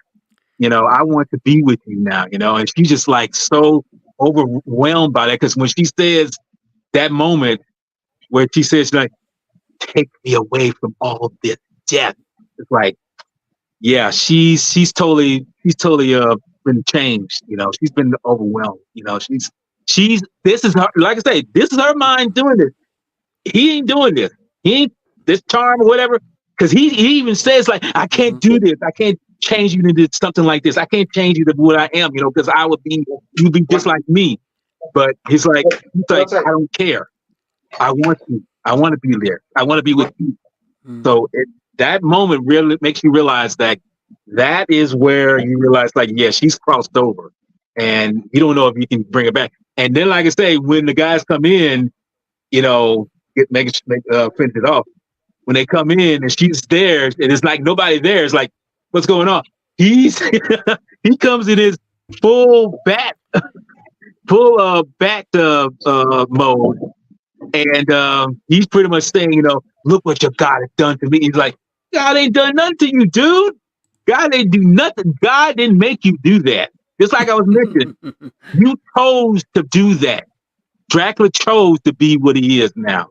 Just like Mina chose to be with him now. So that moment when you see them trying to back him up, he sets that crucifix on fire. Jonathan shoots him, and he's backing up, backing up. This is a moment I love. I love this effect. I love this effect. He backs up, still in his bat, bat kind of monster kind of situation, creature way. I'm trying to explain the best way. But anyway, when he's in that mode, he backs up into the dark. His eyes are still lit, and when they put that light on him, it's like, and it's quick. All them rats just dropped down. I was like, dude, how did you get like that? Dude, that was so effective how they did that. I was like that, and I don't like rats. I don't like rats. But that was such an effective moment, and that just lets you know how far it's gone to this. This is gone from 1 all the way to 11 in this moment. So Absolutely.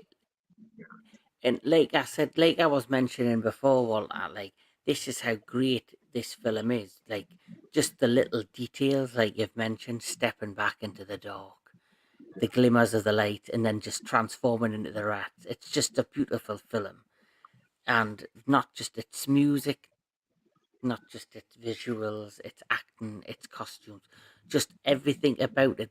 The dedication Francis Ford Coppola's put into it. And that's just why it is a classic. This is why it is being remembered as a classic. Um, Welcome back, Sci-Fi Century. We've skipped along a little bit further now. We're now up to the bit where Mina was getting seduced again. She was starting to remember she used to be. She was getting memories of being Elizabeth better. The Van Helsing and the team come in. The Renfield's had his neck snapped. The guys have come in and they've warned off Dracula. Dracula is now on his way back to because he's lost Mina. He's lost everything. There's no point staying in London or England. He's now on his way back to Transylvania in his last remaining box. Once they get back to Transylvania, they decide to follow him. They go to Varna to make their way to Transylvania. And then we have that beautiful scene at night. In this, I showed the clip earlier where Mina and Van Helsing are waiting, and Mina is starting to be kind of influenced by, and this is the scene, Yeah. by the beautiful and gorgeous, the brides, the beautiful brides. So we'll get to that scene. If this is the final hurdle, this is the kind of heading into the final of the film. At night, Van Helsing and Mina are approached by Dracula's bride. Mina succumbs to their chants and attempts to seduce Van Helsing. Before Mina can feed on his blood, Van Helsing places a communion water on her forehead, leaving a mark. Just the detail just in these scenes is outstanding. After he leaves the mark, which slows her transformation, because as you know, when Dracula did have her in the asylum, he kind of was slowly trying to transform her into a vampire. Uh, he surrounds them with a ring of fire to protect them from the braids. Then this scene blew me away when they get the brides and they kill the brides. We'll start with you, Cypher. What was your opinion of that whole fireside scene with the ring of fire and the brides and their eventual demise? What was your opinion on that whole scene? It was, I mean, with that blue flame passing through it, and then, well, even it was even in the beginning of the very first, beginning of the film when Harker arrives in Transylvania, and man, but the the brides chanting and already influencing Mina to feed on Van Helsing, and her even trying to seduce him with the flesh, herself. Like, she's, remember, she already pretty much drank from Dracula's blood, so it's not gonna be very long before she turns into a full-fledged vampire. So it's very, what really disturbed me, man, was that the brides are smarter than they look, and they know they couldn't really face Van Helsing once he used the torch to put a circle between him and Mina, so the vampires won't be able to, so the brides won't be able to go through. So what the brides do is that, so they won't escape at when the sun comes up, that they end up killing the horse that rode the carriage, so that way they really can't escape. So, but that scene, man, that brutal scene where they kill the horse, but then, morning comes, Van Helsing's 2 steps ahead, and he actually goes into where the brides are sleeping, and he chops off each one of their heads with a Gurkha blade, and just gets them and throws them over. I don't know what part of the castle. I think it's before the entrance of the castle, and he starts saying, Dracul. He says Dracul. I mean, that's how they say Dracula. That's how they said Dracula in Romanian, I think. And he's ready, bro. So he got blood all over his face and everything. He's ready, bro. He's like full-fledged vampire hunter already.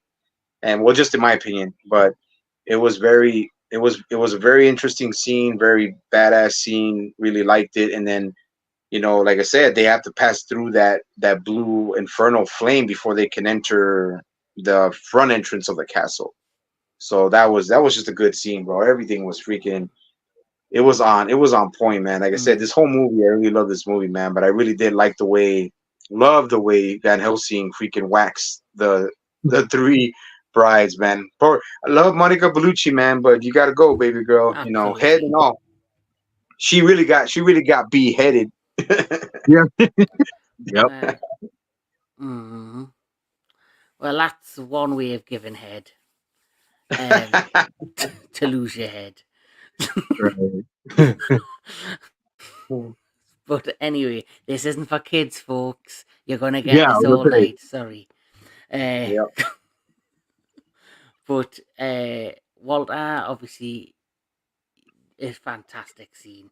We'll head a bit further on because we're getting close to the end. So after the brides are killed, um, the following morning, Dracula's carriage arrives, and at the castle, pursued by the hunters, Van Helsing and everybody, a fight between the hunters and the Romani ensues, which is beautifully seen. Morris, who was part of the hunting team, he's fatally stabbed. He's stabbed in the back, and then this for me terrified me because do you forget we were younger when this come out? It come out years and years ago. 1992. I would have been. You were 12 when you seen it. Century. I would have been. Well, I didn't see it in the theater because I would have been 10, I believe. Yeah. So I got to see this a couple of years later. But this particular scene was also amazing, where Dracula bursts out of the coffin, and it's now he's like this monstrous bat-like creature, And Jonathan, this scene honestly got me. I had to actually hold myself like that, where Jonathan finally kind of, after what you seen earlier months prior, where you seen Dracula feed this baby to the bride, he's finally kind of taken all that frustration, the anger, the pain, all of those frustrated moments he had in that moment, he finally gets to release as he slits Dracula's throat. Yeah.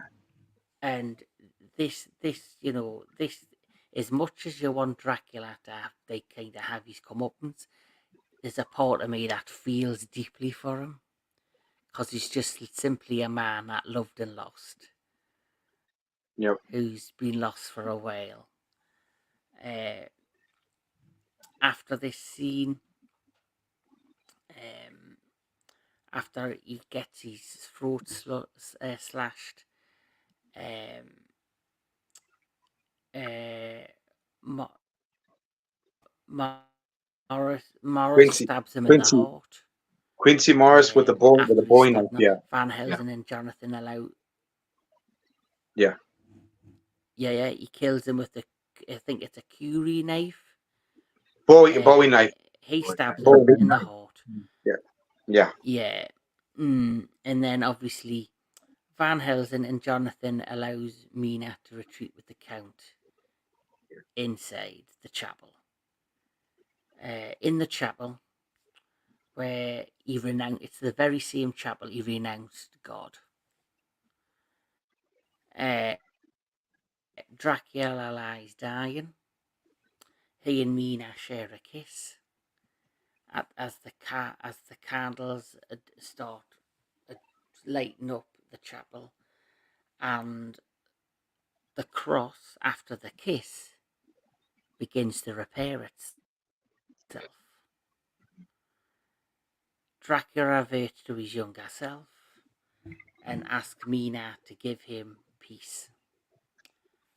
Mina thrusts the knife through his heart, and as he lies dying, the mark on her forehead that was burnt, it disappears, and then she does the ultimate thing. And this part really got to us for whatever reason.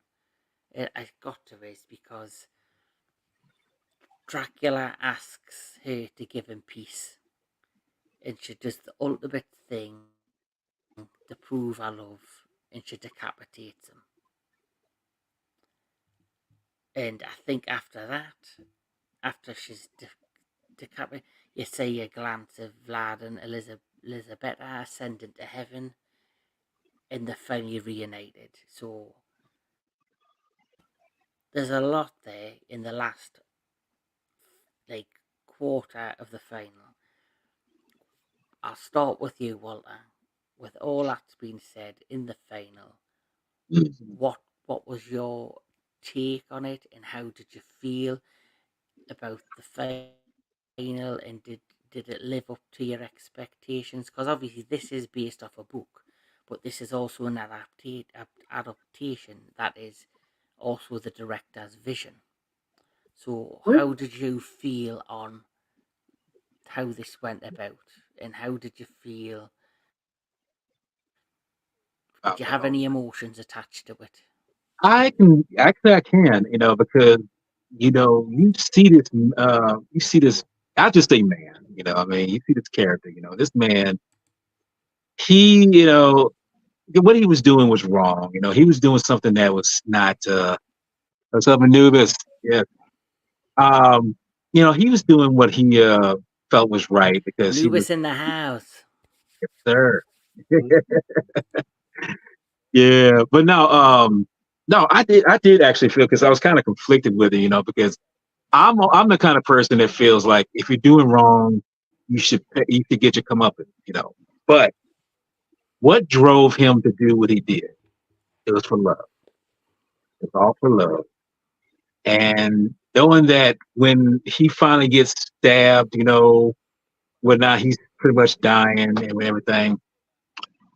When he asks Nina to give him peace, you realize at that moment even though he's lived for like 400 years, 400 years and everything, he realizes that what he's done, he knows it wasn't right. I mean, I love this person, with a vengeance. I would love this person with a passion, but my actions don't.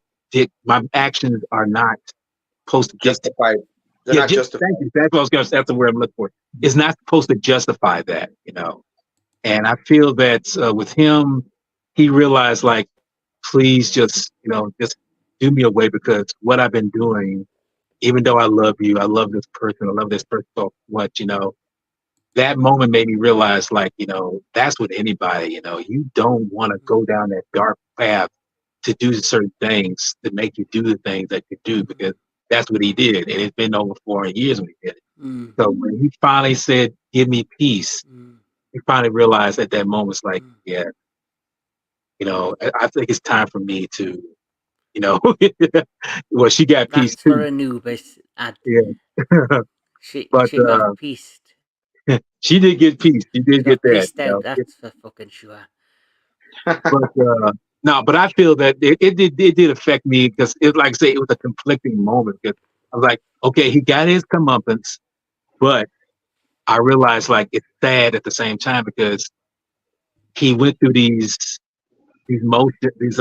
motion of doing what he did, and in the end, he realized like all that he did, yeah, I did it for love, but I know I did it for the wrong. I know I did it with the wrong reasons, with the wrong motivations, And it's like I say, I guess it depends on the individual too. But for me, it was like I say, it was a conflicting moment, and I did feel bad for him, and I kind of felt, and I did feel bad for Mina, because she went through this tide, but how did she come back? How she come back from this? She doesn't know because you left with that unanswered question, But with him, I realized he was set at peace. He's at peace, and he knows that even though he did what he did was wrong, I know that what was important, God forgave him. Because he finally realized, I'm sorry that I became this monster. Because he was a monster when he started, not when he was when he could have these powers. He became it's kind of like Darth Vader motif. He became a monster when he switched over to doing what he did. That's what the Dracula did. He changed over.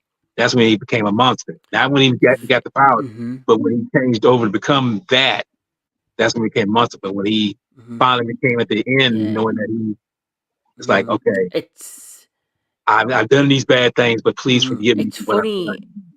Mm-hmm. Go Yeah, ahead. it's kind of funny how you've mentioned the whole Darth Vader because if you remember, this film came out in 1992. The Star Wars prequels came out a long time after, and Yeah, if you look at how Francis Ford Coppola created this movie, he turned the book into a love story. yeah. This very book by Mr. Bram Stoker, which I actually have, and I've read the book, and it's slightly there is similarity, but he's turned into a gothic horror story. But I do find it fascinating how you've brought up Darth Vader and how years later, from Bram Stoker's Dracula, the Francis Ford Coppola version, how the kind of what they did with Anakin and turned him from this person who's in love, who's torn, who then he loses he thinks he's lost obviously Amidala, the princess, and That was his he kind of motivation. goes and turns to the dark side and it's because of his anger, it's because of his pain, it's because he's lost, he's suffered, and it's very strange how that's how they went down the road with Anakin. And I do believe it could have been heavily influenced by this particular film and what they did with Dracula, and of course the amazing performances. Well, it's funny you say that, but just to add on that, because Coppola and George Lucas are good friends. So, and they pretty much went school together. Well, him and Spielberg did, but he was a mentor. So that could have a inspiration on that too, and I think maybe George Lucas felt like I could take something from that, kind of say what drove that character of Vader or Anakin to become Vader. So, and like I say, right here, as I say, when I first watched this back in the '92, I didn't really see that at the time, but as time progressed, I realized like that's exactly what it was. That's what drove him to become that what he was. This benevolent force Mm-hmm. because of Mm-hmm. love. I mean, something has. That's one thing I can say as a human being. Mm-hmm. Something has to drive you. Something has to drive an individual to madness to do the things that you're going to do. That it seems mad because we cannot say that when we do certain things, or it's a are you losing logistics to do what they're doing, or are you just using madness? Because if you're using madness, you've gone over the edge, and that's what this character here did. And but when Mm-hmm. you find out, in the end, when I say in the end, when it comes back to reasoning, come back to the thought process of saying, okay, what am I doing?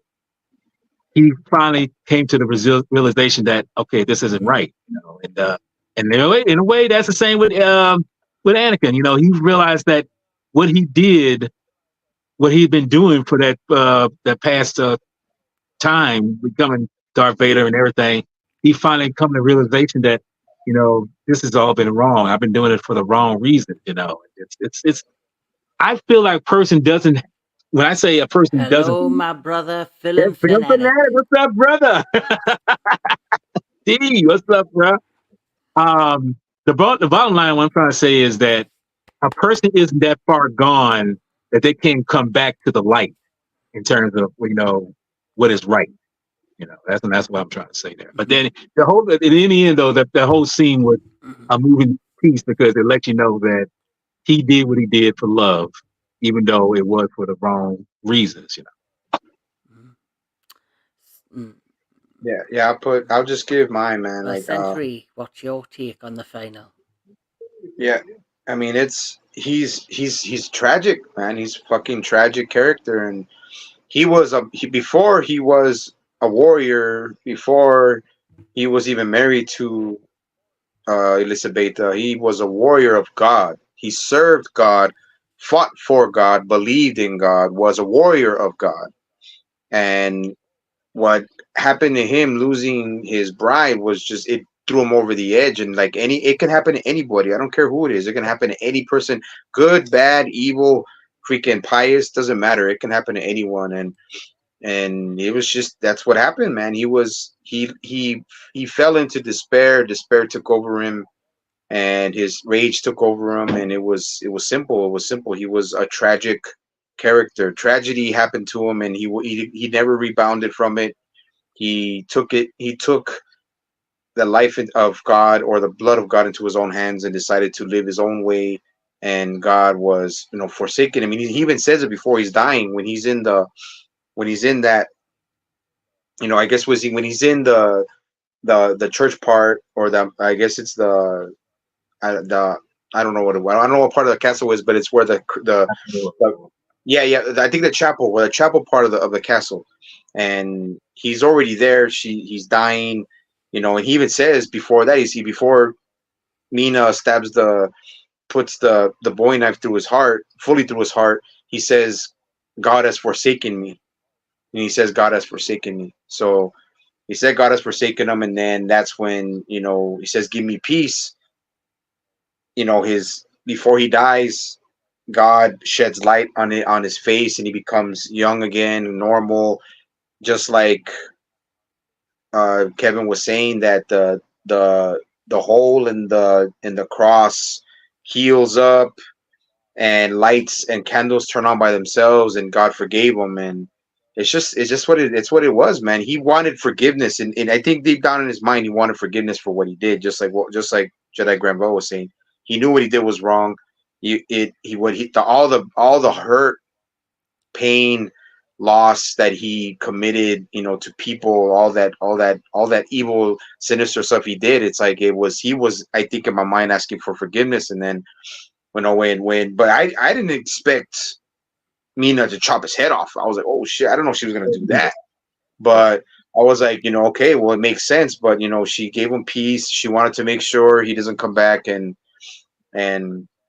as I say, he was very tragic character, and I did feel for him. I do kind of, all of us have experienced loss, so it's, I've even lost. I'm not gonna lie, I've Mhm. lost, girls that I was in love Yeah. with, and it was because of my own. It was because of my own doing. It was my own doing that had it, that caused it. But I do relate to the character, and I do feel for the character. But that's the whole point of the movie. He was a sympathetic antagonist that Mm. got his retribution towards the end. Mm. So Mm. And as the tagline says, "Love never dies." yep, That was the tagline for this particular film, and I think I think as well with this particular film, it shows you as well, like, he was a man that made a he was a man that did something out of anger, and for the yeah, rest of his life and the rest of while he was alive, he became a monster of who he became a monster and a shell of who he formerly was.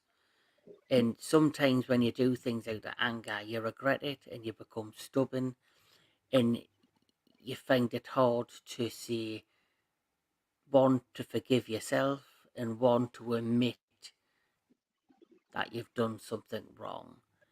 And yeah, I think throughout the film and the course of the story, it was a story of that.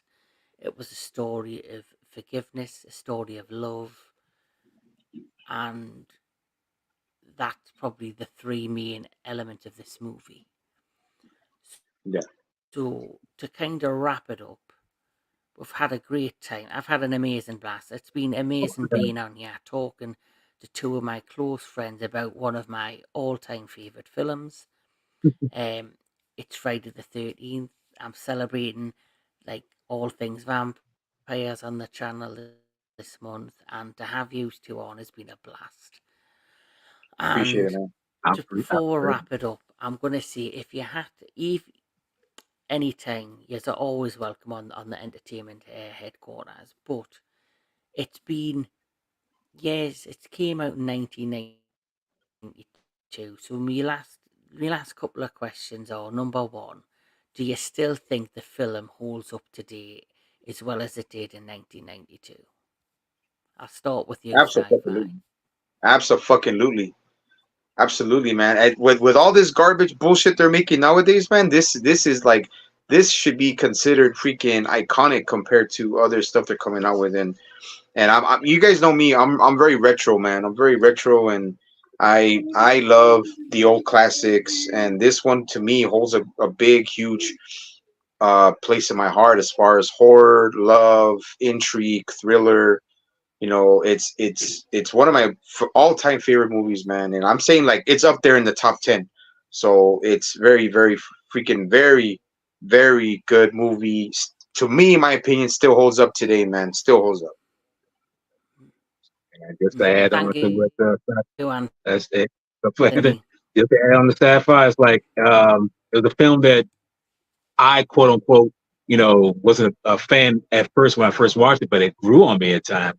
I say it definitely holds up. Like you say, the bullshit that they do nowadays, it's like you don't do a damn story. Okay, you focus it on all the effects, all this. Like, you realize this film used total practical effects throughout the film. There was just like maybe a teensy weensy bit of CG in it, but it's pretty much all practical. And to me, that practicality is lost on a lot of things nowadays. And like I say, story wise, the characters are interesting. They keep you invested in it. It's very rare to see nowadays a film that has a good story and good characters, because the fact of it is they're focusing on the spectacle. They're not focusing on who's making the film or the story what it is. It's like going back to the original Star Wars. It had great spectacle, but it had great characters too, and it lasted a lifetime from then to now. The stuff they do nowadays, it may be. I'll be honest with you. It may be like one or two or three films right now that really stand out, and the rest of them is like the sci-fi say total bullshit garbage, man. I'm just like, man, I don't like that. And I was like, because I'm telling you, to give you a good example. I have the last time I went to the movies was when I went to go see The Creator. That was a very good film. I give that. You see the tropes and everything, but it's a good film because they had good characters. I have not seen a film since I say no. The last film I saw was Indiana Jones, the fifth Indiana Jones film, and that shit was total garbage. Okay, I'm just like, stop doing these damn remakes, man. If you're gonna remake, if you're gonna make something, just do something that's gonna have good characters but a good story, and don't focus on the damn spectacle all the damn time. And this film right here is a great example of how it's lasted so long. Now, even 30 years later, and I hope it goes on for another 30 years. People recognize Mm. Well, I'll just say this. It holds the test of time for me, personally. It just shows you if you're a very creative director and you're very meticulous, you're very, you're basically a perfectionist, which Francis Ford Coppola is known for. He knows what he wants, he knows how to create great movies, with whether it's an effect film or not. He knows how to tell a story. He knows how to edit. He knows how to put shit together. And Gary Oldman, like we've said, was spectacular in this.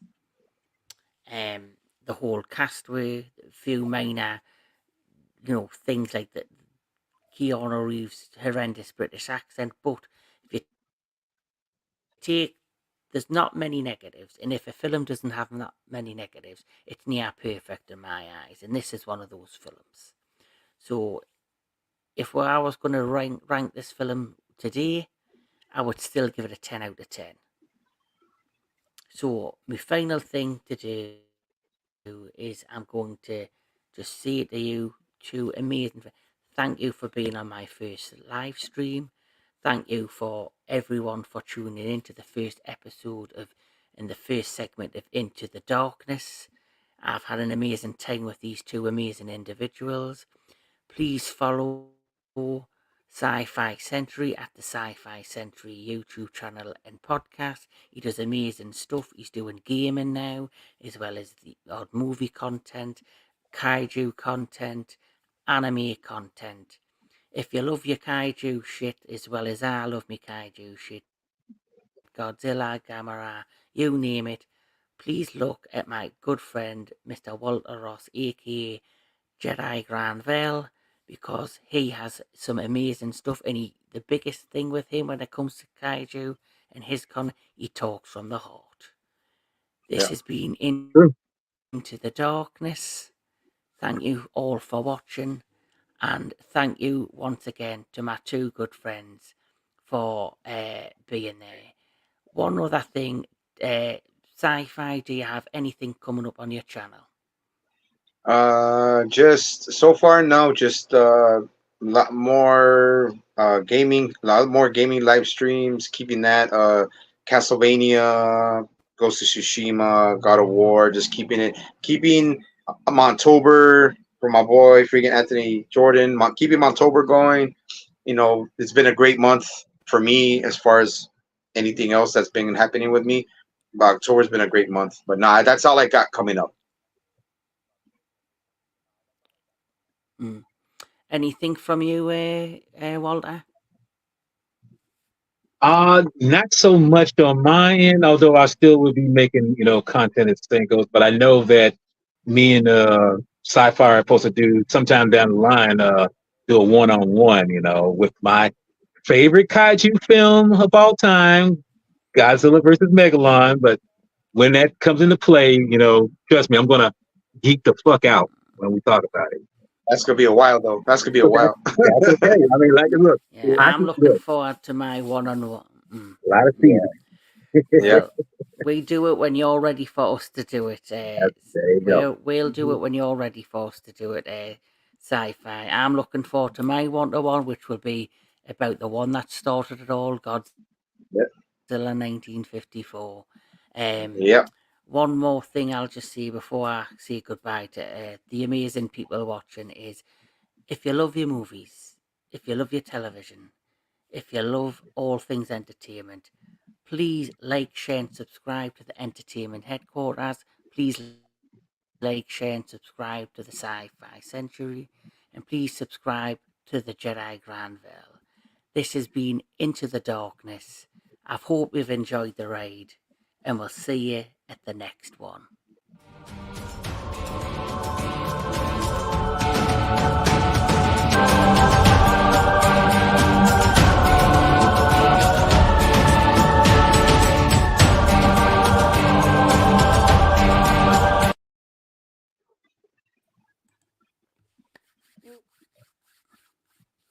I think we're still live. Yeah, we're still live. We're still live. We'll do it live. We're still live, people. Still live. Sorry Don't about know that. But why. that's okay. It's going round and fucking round. It won't end. They don't Oh, want it. They don't want it to end. I'll just